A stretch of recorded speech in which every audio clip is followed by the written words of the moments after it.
Terkadang dalam mengiring panggilan kita, percaya atau tidak percaya, Bapak Ibu ingkari atau tidak, pasti mengalami yang namanya naik, turun, titik terendah. Kita merasa jatuh, terpuruk dan kehilangan semangat lagi di pergumulan Bapak Ibu Saudara semua. Saya tidak ngerti. Tapi kita punya Tuhan yang luar biasa. Yesus yang luar biasa, yang mengiring kita, memberi kekuatan kita setiap saat, setiap waktu. Amin Bapak Ibu. Hari ini kita belajar dua tokoh yang disebutkan di dalam Alkitab. 1 Raja-Raja 17 Bapak Ibu. Nats ini, perikop ini berkata luar biasa dalam hidup saya Bapak Ibu. Tokoh Elia dan janda Sarfat. Janda Sarfat dan Elia, itu apa yang bisa diperbandingkan? Pasti ada Bapak Ibu. Namanya perbandingan itu pasti ada perbedaan dan persamaan. Next, siapa janda Sarfat? Dia tidak punya nama. Sementara Elia begitu besar namanya. Si janda Sarfat yang tidak punya nama ini melakukan apa yang Tuhan perintahkan. Dan benar-benar mujizat terjadi. Tidak akan pernah habis itu namanya tepung dan minyak dari tempatnya. Ketika diambil, keluar lagi, diambil, keluar lagi. Tuhan memelihara hidup janda Sarfat dan Elia dari sebuah ketaatan. Tuhan inginkan Elia melayani sebagai nabi.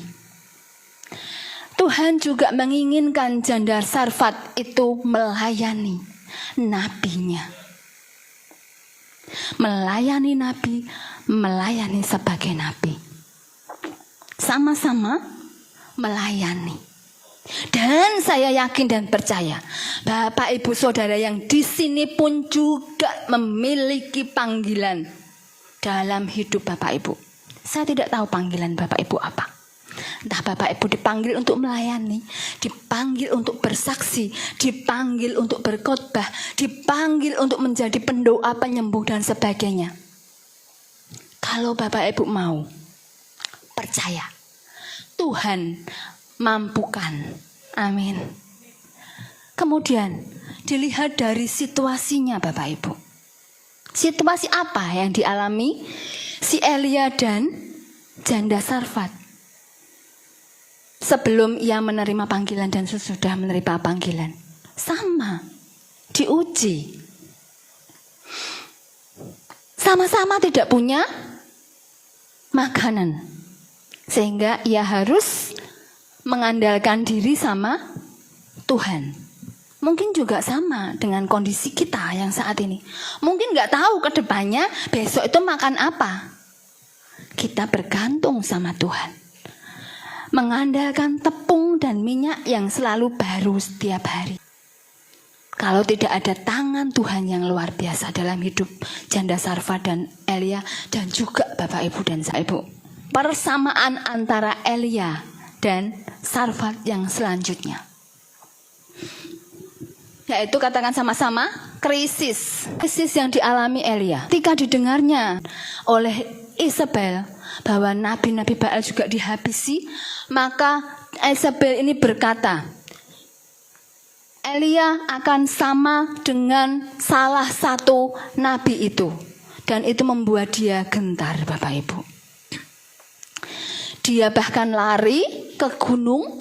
Ketika pelariannya ke gunung, dia merasa capek, dia merasa lelah, dia menyerah. Wes Tuhan, aku tidak lebih baik dari nabi yang lain. Ambil saja nyawaku. Dia pengen mati Bapak Ibu. Dia dipanggil Tuhan, bangun, makanlah. Perjalanan masih jauh. Dia lihat sekelilingnya makanan ada, dia makan. Dia tidur lagi Bapak Ibu. Dia belum bisa mengatasi kehidupannya ini. Dia tidur lagi. Kemudian Tuhan datang lagi. Ya, bangun, makanlah, perjalanan masih jauh. Dia makan lagi oleh karena kekuatan Tuhan. Dia berhasil berjalan perjalanannya ke puncak gunung Bapak Ibu. Jika Bapak Ibu juga mengalami hal yang sama, menyerah dengan kehidupan Bapak Ibu. Jika kita sedang dalam kondisi krisis, ketika kita mau mengandalkan kekuatan daripada Tuhan, yakin dan percaya kita mampu. Tuhan turut bekerja dalam segala hal, mendatangkan kebaikan bagi orang yang mengasihinya. Janda Sarfat, Elia memiliki ketakutan, kelelahan yang luar biasa sehingga ia ingin mati. Itu ada di 1 Raja-Raja 19. Janda Sarfat mengalami hal yang sama. Next selanjutnya Bapak Ibu, krisis kehilangan. Bapak Ibu yang dikasihi Tuhan, si janda Sarfat ini akhirnya tuh anaknya diceritakan sakit dan sakitnya parah. Akhirnya anaknya mati. Bapak Ibu yang dikasihi Tuhan, dia ketika mengalami kesendirian, kok aku sudah melayani Tuhan, tapi kenapa kok anakku mati? Apakah ini cara Tuhan untuk menegur aku? Elia, engkau datang untuk menegur, menyingkapkan salahku sehingga anakku mati. Dia marah gitu sama Elia. Mungkin juga Bapak Ibu, yang saat ini saya tidak tahu apa yang menjadi ujian Bapak Ibu, apa yang menjadi krisis Bapak Ibu, apa yang menjadi Bapak Ibu merasa mau meninggalkan pelayanan, mau meninggalkan panggilan, mau berhenti, tidak Kristen-Kristenan, tidak gereja-gerejonan, apa saya tidak tahu. Krisis keluargamu, atau itu krisis ekonomimu, apa itu krisis karena kamu ditimpa keluargamu, saya nggak ngerti. Tapi Tuhan sampaikan saat ini Bapak Ibu, Tuhan turut bekerja. Tuhan turut bekerja mendatangkan kebaikan untuk orang yang mengasihinya. Kekuatan hanya di dalam Tuhan. Ketika janda ini benar-benar depresi, kemudian si Elia mengambil anaknya, tidak hanya dipulihkan tapi dibangkitkan. Dari mati menjadi hidup, Bapak Ibu. Dari keterpurukan Bapak Ibu yang sedang saya alami, yang Bapak Ibu alami, Tuhan akan pulihkan. Tuhan akan hidupkan kalau mau tetap bergantung kepada Tuhan. Kalau mau mengandalkan kekuatan yang daripada Tuhan, kita tidak bisa memungkiri dalam perjalanan kita akan mengalami yang namanya krisis. Seringkali situasi susah dan krisis mematahkan semangat kita Bapak Ibu. Namun kisah ini Bapak Ibu menunjukkan bahwa Tuhan itu hadir untuk memampukan kita melewati titik terendah hidup kita. Ketika titik terendah Elia menyerah, mati, tidak mau melanjutkan pelayanan. Ketika titik terendah janda Sarfat ngomel pada Tuhan. Ketika titik terendah Bapak, Ibu, Saudara dan saya, apa yang kita lakukan di hadapan Tuhan? 1 Korintus 10 ayat 13. Pencobaan-pencobaan yang kamu alami ialah pencobaan-pencobaan biasa yang tidak melebihi kekuatan manusia. Sebab Allah setia, dan karena itu Ia tidak akan membiarkan kamu dicobai melampaui kekuatanmu. Pada waktu kamu dicobai, Ia akan memberikan kepadamu jalan keluar sehingga kamu dapat menanggungnya.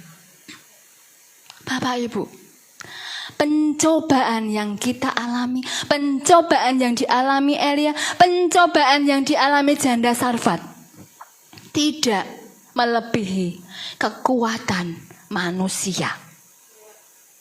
Tuhan turut bekerja, Allah setia, dan karena itu Ia tidak akan membiarkan kita, saudara dan saya, dicobai melampaui kekuatan. Pastikan ketika kita kehilangan saudara, kehilangan harta kita, bahwa Dia, Yesus, akan memberikan jalan keluar. Sehingga kita dapat mampu menanggungnya. Kadang kita protes seperti janda Sarfat. Mengapa Tuhan harus saya? Biar mengalami Tuhan dalam hidupnya, dalam pemulihannya, melihat Tuhan yang hidup seperti yang dikatakan janda Sarfat. Aku melihat Tuhan Allahmu yang hidup itu, dan setiap firman yang kau sampaikan itu adalah benar adanya.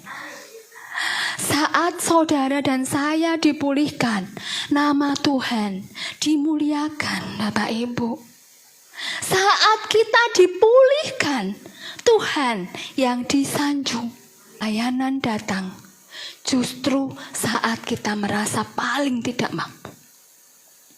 Ketika kita merasa tidak mampu, Tuhan minta, kamu pasti bisa.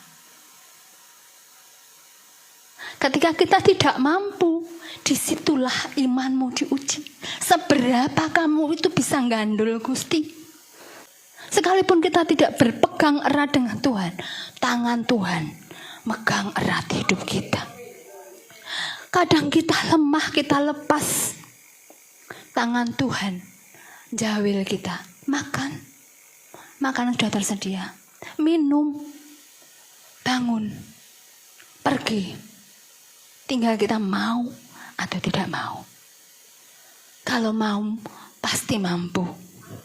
Amin Bapak Ibu. Elia mendapat murid ketika dia dimulihkan.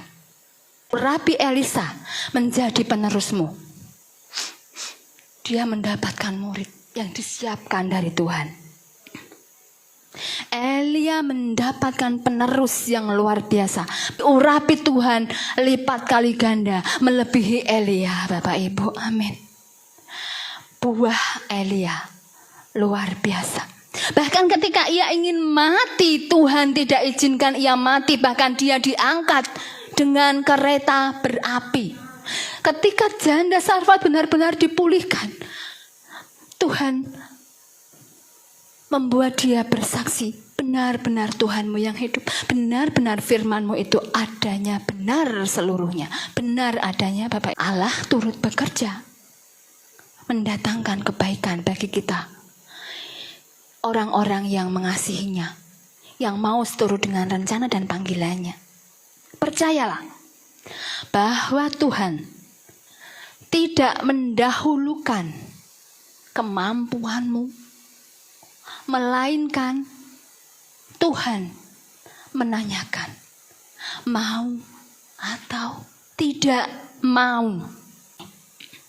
1 Petrus 4 ayat 11.